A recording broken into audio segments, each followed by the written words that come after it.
అది చూసిన తర్వాత, దాన్ని అర్థం చేసుకున్న తర్వాత, దాన్ని అధ్యయనం చేసిన తర్వాత, దాన్ని విశ్లేషించి మీరు పరీక్షించిన తర్వాత కూడా మీలో మానవత్వం మేల్కొనకపోతే, మీ యొక్క జ్ఞాన చక్షువులు వికసించకపోతే, మీలో ఆలోచన మొదలవ్వకపోతే, మీలోనే ఏదో తప్పున్నట్టుగా భావించబడుతుంది. మీ ఆలోచన విధానంలోనే ఏదో తప్పుందని నిర్ధారించబడుతుంది. ఖురాన్లోని అల్లాహు ఆ వచనాలను విశ్వాసించకపోతే, అవి ఏదో ఆకాశం నుంచి ఒక దివ్య శక్తి పంపించిందని విశ్వాసించకపోతే, దాన్ని నిరాకరిస్తే, ఏ ఆధారాలు ఏ సాక్ష్యాలు చూపించకనే దాన్ని విశ్వాసించనట్లయితే, దాని మీద విశ్వాసం ప్రకటించకపోతే, దాన్ని నిరాకరించినట్లయితే అల్లాహు అంటున్నాడు, ఇన్నల్లదీన కఫరు బిఆయాతిన సౌఫ నుస్లిహిం నారా కుల్లమా నజీజత్ జులూదహుం బద్దల్నాహుం జులూదన్ గైరహా అని. ఒకవేళ మీరు ఈ ఖురాన్ వచనాలను నిరాకరించి అది ఒక సృష్టికర్త నుంచి వచ్చాయి అని విశ్వాసించకపోతే, మీ చర్మాన్ని వల్చేసి, మీ చర్మాన్ని కాల్చి, అది పూర్తిగా కాలిపోయిన తర్వాత మళ్ళీ కొత్త చర్మాన్ని మీపై ఎక్కించి మళ్ళీ కాలుస్తానని చెప్తున్నటువంటి ఈ ఖురాన్లోని అల్లాహు కేవలం ఏ సాక్ష్యము ఆధారము చూపించకనే దీన్ని విశ్వాసించనట్లయితే, దీన్ని అనుకరించకపోతే, దీని మీద విశ్వాసాన్ని ప్రఖ్యాపించకపోతే ఇంత పెద్ద శిక్ష విధిస్తానంటున్నటువంటి ఖురాన్లోని ఈ అల్లాహు జంతువులతో భోగించిన, చనిపోయిన స్త్రీ యొక్క మృత శరీరంతో సంభోగించిన, సజీవంగా ఉన్నటువంటి ఒక స్త్రీతో ప్రకృతి విరుద్ధమైనటువంటి రతి జరిపిన, తన సొంత సహోదరితో లైంగిక వాంఛలు తీర్చుకున్న, ఇలాంటి వాటికి ఎలాంటి శిక్ష లేదని,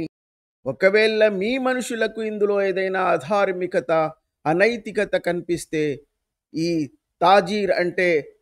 భరణాధికారి శిక్షించవచ్చు అని మనుషులకే వదిలేసినటువంటి ఖురాన్లోని ఈ అల్లాహు యొక్క దుర్మార్గమైనటువంటి ఈ న్యాయ వ్యవస్థ మీకు అర్థం కాకపోతే ఉంటే మిమ్మల్ని మదర్సా మూర్ఖులనే సంబోధించవలసి వస్తుంది. శతాబ్దంలో అరబ్బు ఏడారుల్లో పుట్టినటువంటి ఒక మొహమ్మద్ అనే వ్యక్తి అరబ్బీ భాషలో కొంత కవిత్వాన్ని తీసుకొచ్చి, నేను ఆకాశం నుంచి నియమించబడినటువంటి ఆ సృష్టికర్త యొక్క ప్రవక్తనని, ఈ వచనాలు ఆకాశం నుంచి మా సృష్టికర్త అయిన అల్లాహు పంపిస్తున్నాడని చెప్పినంత మాత్రాన, దానికి ఏ సాక్ష్యాలు ఆధారాలు చూపించక, ఏ అద్భుతాలు ఏ చమత్కారాలు చేయక వాళ్ళను విశ్వాసించమంటే, వాళ్ళు విశ్వాసించక దాన్ని నిరాకరిస్తే, ఆ వచనాలను నిరాకరించి అది ఏ సృష్టికర్త నుంచి రాలేదని, కేవలం ముహమ్మద్ మాత్రమే తన యొక్క కోరికలు తీర్చుకోవడానికి వచనాలు సృష్టించాడని ఎవరైనా ఆ వచనాలను వ్యతిరేకిస్తే, అలాంటి వాళ్లను చర్మం ఒలిచి కాలుస్తానని, అది మాత్రం సరిపోక వాళ్ళ చర్మం కాలిపోయిన తర్వాత కొత్త చర్మం వేసి మరీ మరీ కాలుస్తానని చెప్పినటువంటి ఈ అరబ్బీ అల్లా ఒక వ్యక్తి మొత్తం ప్రపంచంలోని మానవత్వాన్ని ధార్మికతను తుంగలో తొక్కేసి, ఒక స్త్రీ యొక్క శవ శరీరంతో భోగించి జీవించి ఉన్న స్త్రీలను అసహజంగా ప్రకృతి విరుద్ధంగా రతి క్రీడలు జరిపితే, జంతువులతో సంభోగం జరిపితే, సొంత రక్తబంధాన్ని కూడా చూడకుండా సహోదరితో కూడా సంభోగం చేస్తే దీనికి ఏమాత్రం శిక్ష లేదని, కావాలంటే మీ మనుషుల్లో నుంచే ధార్మిక విలువలున్నటువంటి తాజీర్ దానికి శిక్ష నియమిస్తే తప్ప శిక్ష లేదని చెప్పిన ఈ అల్లాహు యొక్క ధార్మికత కానీ, ఈ అల్లాహు యొక్క నైతికత కానీ ఎంతటిదో మీకు అర్థం కాకపోతే, ఈ ప్రపంచంలోని ఒక సాధారణ మనిషికి ఉన్నటువంటి ధార్మిక విలువలు కానీ నైతికత కూడా లేనటువంటి ఈ అరబ్బీ ఖురాన్లోని అల్లాహు దేన్ని శిక్షించాలో దాన్ని శిక్షించకుండా, దేనికి శిక్షించాలో దాన్ని వదిలేస్తూ వెళ్తున్నటువంటి ఈ వచనాలను, ఈ ఇస్లాం అనే ఈ రాజకీయ వ్యవస్థను ఎవరైనా విశ్వాసించకపోతే వాళ్ళ చర్మం వలిచేస్తానని చెప్పినప్పుడే దీని యొక్క నిజస్థితి అర్థం చేసుకోవాలన్నటువంటి మీరు మిమ్మల్ని మీ యొక్క ఆలోచన విధానంలోనే తప్పు ఉందని చెప్పడంలో ఏమాత్రం అతిశయోక్తి లేదు. ఇది ఏదో నేను కల్పించి రాసినటువంటి కథా పుస్తకంలో నుంచి కాదు, ఈ ఫ్లైలా కథల్లో నుంచో కాదు, మీ షరియా నియమానికి సంబంధించిన ఫికా పుస్తకాల్లోని ఒక పుస్తకమైన రిలియన్స్ ఆఫ్ ద ట్రావెలర్ అన్న పుస్తకంలోని 610 పేజ్ నంబర్లో O12.3 అన్న ఆ భాగాన్ని ఈ ఇంగ్లీష్లో అనువాదం చేసినటువంటి అనువాదకుడు కూడా సిగ్గుతో, లజ్జతో, ఇది ప్రపంచానికి ఈ విషయం తెలిసినట్లయితే ప్రపంచం మొత్తం ఈ పుస్తకాల మీద అసహ్యించుకుంటారన్న జ్ఞానబోధ జరగడం వల్లనే ఆ ఇంగ్లీష్ అనువాదకుడు కూడా ఆ భాగాన్ని మాత్రం ఇంగ్లీష్లో అనువాదం చేయకుండా ఆ అరబ్బీ వాక్యాలను అలాగే వదిలేసినటువంటి సాక్ష్యం కూడా మీరు ఇక్కడ చూస్తున్నారు. కావాలని సిగ్గుతో, లజ్జతో తల వంచుకొని ఆ అనువాదకుడు కూడా దాన్ని అనువాదం చేయడానికి వెనుకంజ వేసి ఆ అరబ్బీ వాక్యాలను మిగతాదంతా ఇంగ్లీష్లోకి అనువాదం చేసినా కూడా ఆ భాగాన్ని మాత్రం అరబ్బీలో అలాగే ఉంచేసి వదిలేశాడు. అంటే అందులో అతనికి ఎక్కడో ఇది ప్రపంచం ముందుకు వెళ్తే ఈ ఇస్లాంని కానీ ఈ పుస్తకాల యొక్క వాదం కానీ ప్రపంచం ముందు ఉంచితే ఇది ఈ సృష్టికర్తగా ప్రగల్భాలు పలుకుంటున్న అల్లా యొక్క విశ్వాసంపై ఎంత పెద్ద దెబ్బ తాకుతుందో, ఇస్లాం అనే ఈ పెద్ద మాయాజాలంపై ఇది ఎంత పెద్ద ప్రభావం చూపుతుందో అది అర్థం చేసుకున్న అనువాదకుడు అందుకే దీన్ని అలాగే వదిలేశాడు. మన్ ఊతియా, వమన్ అంటే మోమిన్ అన్న పదం నుంచి వచ్చింది. మోమిన్ అంటే ఇస్లాం విశ్వాసి అని, అల్లా విశ్వాసి అని. అంటే వమన్ ఊతియా అంటే ఇస్లాం విశ్వాసి సంభోగించున్నప్పుడు, బెహమత్ అంటే జంతువులతో, ఔ ఇమ్రాత మైతత అహ్యైహా చనిపోయిన స్త్రీ లేదా ఆడ జంతువులు, ఫీమాదూనల్ ఫర్జ్ అంటే యోనిలో, ఔజరియతన్ యమ్లిక్ బిదహ అతను కలిగి ఉన్న స్త్రీ లేదా బానిస లేదా దానిలో కొంత భాగం, ఉఖ్తహ మమ్లూక ఔ ఉఖ్తహ మమ్లూకలహ అతను కలిగి ఉన్న అతని సహోదరి, ఆతి జౌజతు ఈ సమయంలో ఉన్నటువంటి స్త్రీ. ప్రపంచంలోని సాధారణ మనుషులు సైతం ఇలాంటి ప్రవర్తనకు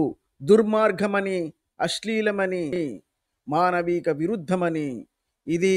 మనిషి జాతికే కలంకమని భావిస్తున్నటువంటి ఈ తరుణంలో ఆకాశం నుంచి ఏదో సృష్టికర్త పంపించాడని చెప్తున్న ఇంతటి అశ్లీలం, ఇంతటి స్త్రీలను అవమానపరిచి అవహేళన చేసి స్త్రీ యొక్క శవ శరీరాన్ని ఎంతో గౌరవంగా చూసే ఈ సంస్కృతిలో ఈ శవ శరీరాలతో కూడా భోగించే ఈ వ్యవస్థను కూడా శిక్ష లేదని చెప్తున్నటువంటి ఈ అల్లాహ్ యొక్క ధార్మికత కానీ, ఈ పుస్తకాల యొక్క నైతికత కానీ మీకు అర్థం కాకపోతే, ఈ పుస్తకాల్లో లిఖించబడినటువంటి ఇంత దారుణాతి దారుణమైన విషయాలను చూసి చదివి అర్థం చేసుకున్న తర్వాత కూడా మీ జ్ఞాన చక్షువులు వికసించకపోతే, మీలోని మానవత్వం మేల్కొనకపోతే, మీరు సిగ్గుతో తలదించుకోకపోతే మీలోనే ఎక్కడో తప్పుందని నిర్ధారించబడుతుంది. ఒక మనిషి తన నైతికతను, ధార్మిక మూల్యాలను తుంగలో తొక్కేసి